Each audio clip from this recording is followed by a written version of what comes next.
GPUs. Did you guys know that the word didn't exist until Nvidia decided they needed a name for the chips they are making? And they made it so good that the entire world ran out of semiconductor chips. Now you might not like them or hate them or criticize them, but you cannot deny that a single company made PC gaming a reality. And by doing that, changed how computers work. So how did this happen? Origin story के लिए चाहिए होता है एक protagonist. And we have Jensen Uncle, who joined the hardware industry when its progress was completely stagnant. Because chip manufacturing was a very long and tiring process, prototypes had to be made physically and tested, which could take months.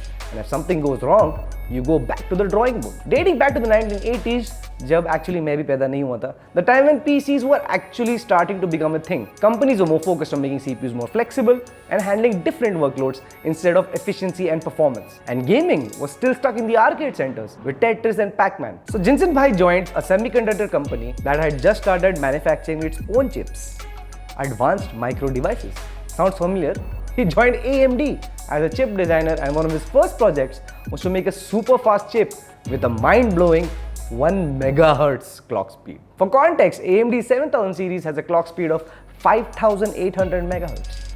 In a total span of 10 years, he realized making general chips for everything wasn't his thing. So he left AMD and joined LSI Logic, a company that made ASICS. These are basically processors that are designed for specific use cases, like industrial machines, radio towers, pretty much like a custom PC that you can get for your specific use case from us. Ting! Now, in terms of chip design, an ASIC means versatility can be thrown out of the window and complete focus can be shifted towards making faster and more efficient chips, which Jensen Uncle wanted to do. But the whole hardware industry was still lacking behind. Now, PC gaming was becoming much more common now, primarily due to John Cormack, the co-founder of id Software that made the first FPS game, Wolfenstein 3D, मैंने खेला हुआ है, amazing था, which had some software magic called ray casting, which actually gives 3D illusion in a 2D space. Now mind you, personal computers were far from being capable of mapping and calculating in 3D space. It required thousands of calculations to map a 3D environment, shade, color it, then render it in a single 2D frame, and you need at least 24 frames in a single second to get a movement wala feeling. The change felt impossible. That is until Nvidia was founded. So Jensen was approached by two employees from Sun Microsystems who had an offer. They wanted to make a company that makes graphic acceleration cards for 2D and 3D calculations so it can be offloaded from the CPU. Now, having worked on one of the first computer workstations ever built, the Spark Station, Jensen was the perfect fit for the job. So he agreed and soon began production of a graphics processing unit, GPU. Now, Nvidia's approach was simple yet effective. Even today, CPUs work in a sequential manner where calculations can happen one at a time, mainly because this data is complex and interdependent. But this isn't quite true for graphics. Our screen is made of thousands of individual pixels, each displaying an individual color. So in a nutshell, the GPU's job is to paint these thousands of pixels that produce a single frame.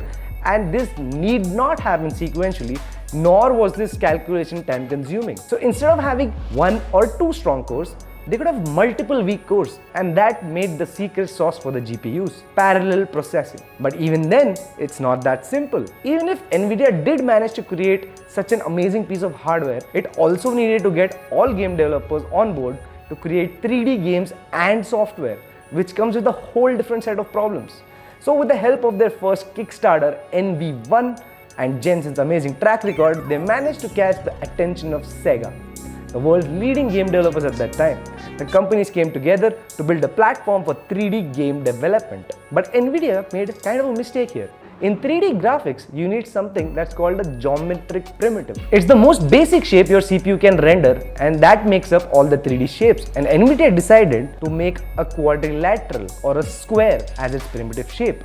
Roughly a year passed by as Nvidia was still working on this project, and other companies were starting to catch up. In fact, one company made an entire directory for developing 3D graphics, which also happened to sell the most operating systems in the world. Yeah, it's Microsoft. Apart from their dominant platform, Windows 95, Direct3D was now known as DirectX. DirectX used triangles as their geometric primitive, which is much more efficient than quadrilaterals simply because the most primitive shape in existence is a triangle. So software companies quickly started adapting to it, which made Nvidia and Sega's collaboration completely redundant. Naturally, SEGA pulled the plug and cancelled the deal. This left Nvidia in quite a bit of a tight spot.